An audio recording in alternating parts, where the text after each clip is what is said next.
Greetings family, I'm here to shoot another self-improvement journey video.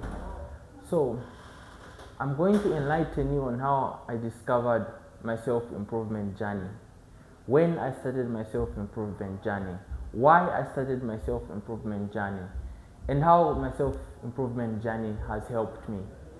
So November of 2020, I decided to start my self-improvement journey, not knowing the kind of benefits I would get out of it.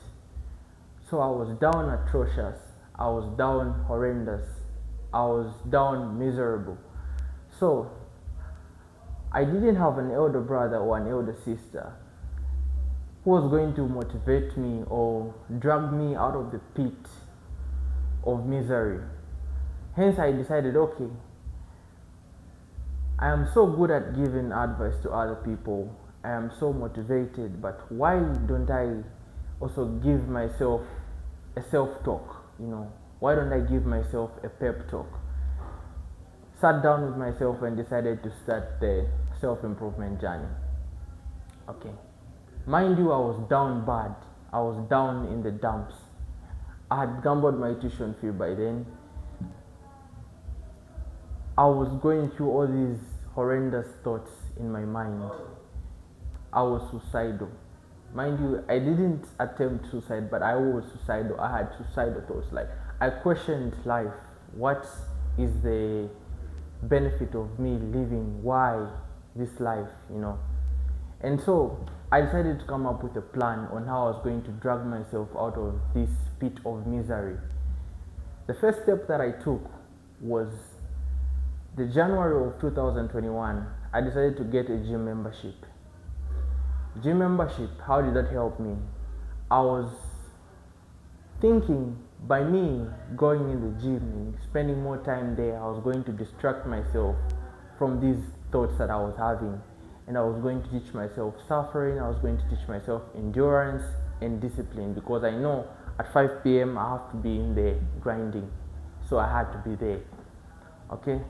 Then I implemented what we call the cold shower technique. Started taking cold showers.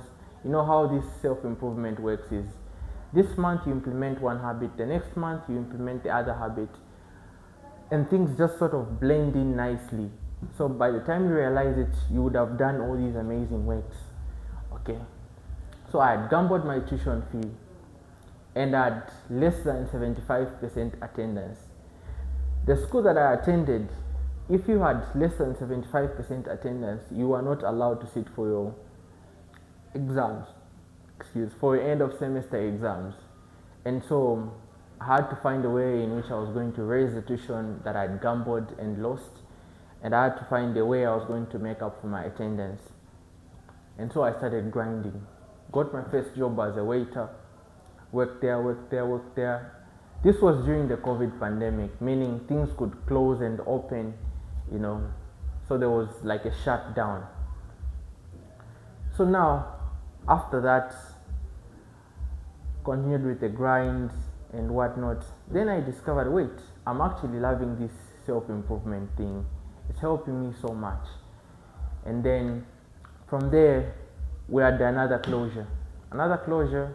I had saved up a little bit of some money I had gotten from my job as a waiter, and then I invested it into what we call a learning business. So my friend and I started a learning business. So meaning by the time there was the second closure, at least I had something running on the side, meaning I was trying to make up the money, and I was progressing at that, making up the money that I had lost, my tuition fee. So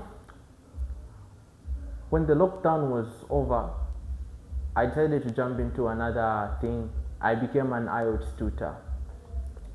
Became a coach there. I was showing up day in, day out. And at the end of that